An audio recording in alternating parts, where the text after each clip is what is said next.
This video is sponsored by Deep Cut Studios. For a wide range of fantastic gaming resources such as battle mats, dice trays and pre-painted bases, check out the description below.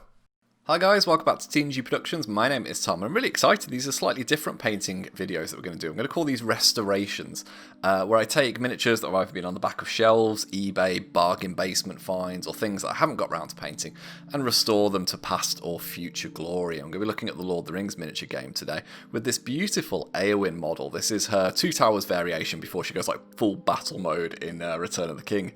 And yeah, I picked this one up for about £2 on eBay, and you can see she'd had a basic undercoat.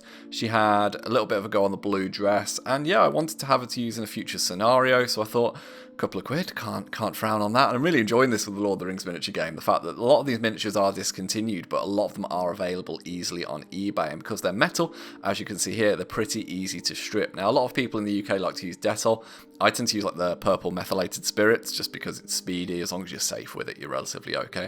And actually, I was really surprised how nice the likeness is on this miniature. She's got really subtle features, but actually it's a really good capture of the actress from the films. Now, I've used contrast paints for this tutorial mainly just because it's nice and easy and it's the way I like to paint. So it was a Wraithbone undercoat, and then obviously, as you can see here, going over with GUILLIMAN flesh. But actually, when I started painting this, I had no idea what approach I was going to take because the blue on the dress is very, very mixed. It's the part of the film where she's like swinging a sword around, then like Aragorn kind of walks in and kind of interrupts as she's kind of in super focused Shield Maiden zone. And she's got this kind of brownish bodice on as well that you'll be able to see us pick some highlights from. So I thought, get some base colours down and then start to build it up from there. But as I was working on the miniature, it's so simple but so elegant, and that's a really cliched thing to say, but the way that this dress has been formulated, the folds and the creases in, it's just really nice to highlight. I mean, I only did some basic dry brushing on it, but it was really, really pretty and really straightforward. So as you can see, the GUILLIMAN flesh nice and easy on her arms and her face. And then for the hair, now, little tip in case anyone wants to use contrast paints for this: if you're doing blonde hair, use AGGAROS Dunes, which is the slightly darker sandy colour, and it's absolutely fantastic. So it gives you a yellowy tone. It's better than the yellows, the Nazdreg yellow and the Iandan, I think it is.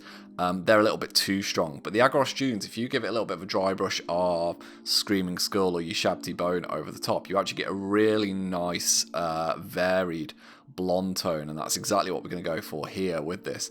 Now, I will freely admit throughout this tutorial she bounces between Eowyn and Cersei Lannister quite a bit, and I don't know if that's just the sculpt or the way I've painted her.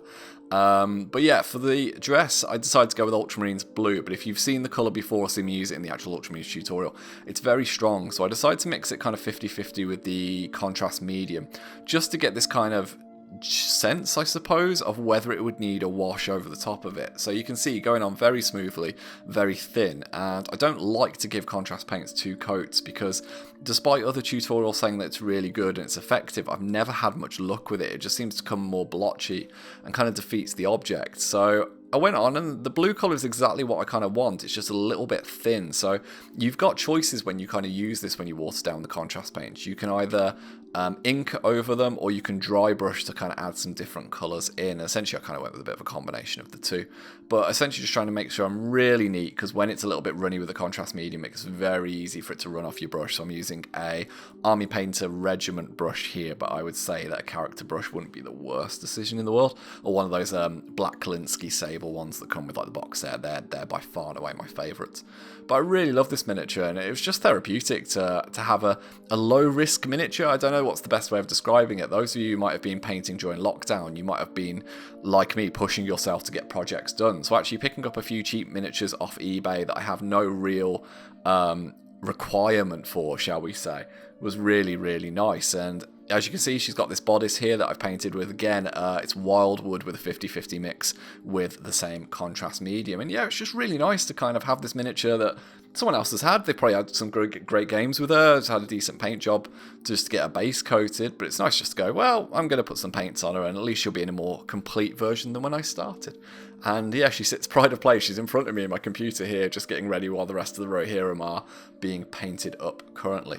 So yeah, this bodice is really, really nice in terms of the detail that is on it. The WYLDWOOD sinks really well in. I think WYLDWOOD is one of the better colours to thin down with the contrast medium, simply because if you put it on quite thick, it dries like this black colour. It's really, really hard to get balanced on a smaller model. And obviously these Lord of the Rings minis are what, 28mm scale? It's a little bit smaller than the 32mm that we have for like Malifaux and Guildball and all the other things on the channel. So just watering it down, allowing it to kind of make its way into the recesses works fine. As you can see here, I've put a little bit of gold and silver on the sword as well. Didn't need to show you that. Essentially, that's just lead belcher. And I think I used Retributor armor, by far and away my favorite gold, on the hilt, or the pommel, shall we say, of her blade. And it's a really, really nice. I had to do a little bit of bending, but that's the beauty of metal minis. So as I said, I wanted to ink over this blue just to try and get some coverage. And actually the contrast paints are very vibrant. As you can see, I've got a very white light over the top of this miniature, so it probably looks a little bit more saturated than it is. But contrast paints like to have a bit of blending of colours to bring them all together. So by using AGRAX Earthshade, it's a very, very gentle wash. You'll see as I apply it to the dress here, that I apply it with my brush to start with, and then I clean my brush in water and kind of use that suction function of it to kind of pull away any areas where it's pooling too much. But it just adds a little bit of dirt and grime. I think she didn't look particularly like, I mean, she's a princess at the end of the day, isn't she? Or shield maiden, whatever the equivalent is in Lord of the Rings. But she couldn't have been super, super clean. They live in these kind of working environments, the Rohirrim. They've got kind of, you know, straw all around them and dirt, and they go horse riding. So I imagine there'd be a little bit of grime. And you can see me just kind of pulling off some of the excess of this AGRAX just to make sure it sits nicely and it doesn't awkwardly stain the dress, because I want to actually do some weathering myself afterwards. And also I was still thinking about what to do with the basing here. I knew I wanted to do quite a bit of foliage, but I wasn't exactly sure if she was going to be walking in quite a lot or a little. So as you can see at this stage, I kind of, while the paints were drying, I decided just to put some black on the base, and we're going to do some dry brushing. So USHABTI bone, as I mentioned earlier, is fantastic for the hair. Just less is more with dry brushing, as always. Try and put less on. You can always add it later. It's harder when you go on too heavy. So I try and get the most of it off my brush. But actually, as I was working around the hair, I was looking at the dress and I thought, I can probably get away with doing a little bit of highlighting on this as well. So as this moves on, you'll be able to see that I use the USHABTI bone just to highlight the key folds of the dress. Now, that was a little bit tricky because it does go against that kind of base blue colour. It does give quite an extreme highlight. So all I did was I had some standard non-contrast blues next to me. I think it's Alatoic blue, I want to say, which is just like a mid-level blue that you use for kind of Space Marines, essentially. And I just dry brushed that back over any of the areas where that cream had caught too far, and that's why you can see some blue there on my dry brush sheet. Finally, like I said, I wanted to add a bit of grime, so I used a bit more of a stiff brush and some RHINOX hide, and it's the magic method. If you want to do a little bit of dirt, use a little bit of a stippling method and just put it near the bottom of the dress or areas that she would have accumulated grime, like up her sleeves and forearms and things like that. And as you can see, here is the finished miniature. A bit basing, bit of flowers. I always have my heroes have a little spruce of flowers just so they stand on the board. A little bit of blood. My other half, who's a massive Lord of the Rings fan, was very unhappy that it wasn't black blood, but I wanted a little bit red. You know, she might have been fighting, is it the Dunhelding warriors? I can't remember what the name. The Viking guys that side with Isengard. She might have been fighting some of them. You don't know.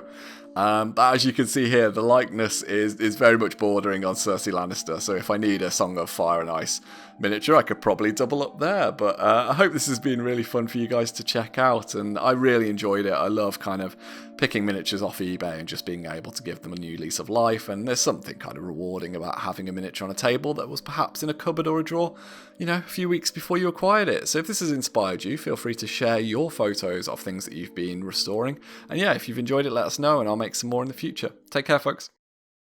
Hi guys, thank you very much for watching our content. It means the world to us. If you'd like to see some more videos, they should be over here. And if you'd like to support our channel, keep these lights on. You can find links to our Patreon and merchandise in the description below. See you later.